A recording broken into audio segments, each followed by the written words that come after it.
পটুয়াখালীর রাঙ্গাবালী উপজেলার বাহেরচর সরকারি প্রাথমিক বিদ্যালয়ের মূল ভবনটি এখন চরম ঝুঁকিপূর্ণ অবস্থায় রয়েছে। যে কোনো সময় বড় ধরনের দুর্ঘটনার আশঙ্কা সত্ত্বেও জরাজীর্ণ এই ভবনেই প্রতিদিন চলছে প্রায় 2 শতাধিক শিক্ষার্থীর পাঠদান।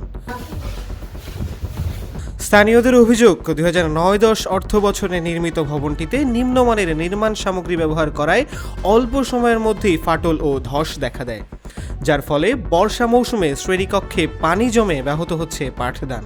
বিদ্যালয় কর্তৃপক্ষ জানায়, ভবনটির বিভিন্ন অংশ দিন দিন আরও ঝুঁকিপূর্ণ হয়ে উঠছে।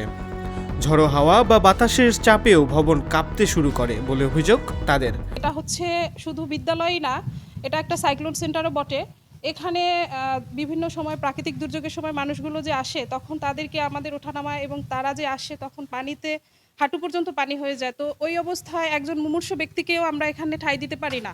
এই বৃষ্টি হলে এখানে পানি জমে, আর এই যখন বিদ্যালয়ে শিক্ষার্থীরা আসায় বা যাওয়ার সময় এই খালাখন ধরে ওরা উষ্টা খায় বা পড়ে যায়।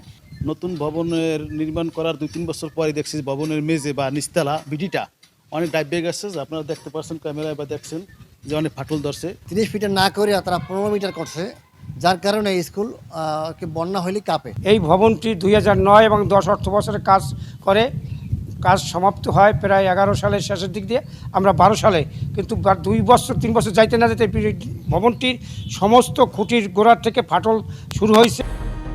দ্রুত সংস্কার বা নতুন ভবন নির্মাণ না হলে যে কোনো সময় বড় ধরনের দুর্ঘটনার আশঙ্কা করছে স্থানীয়রা। হাসিব আল হাসান শান, আয়না টেলিভিশন।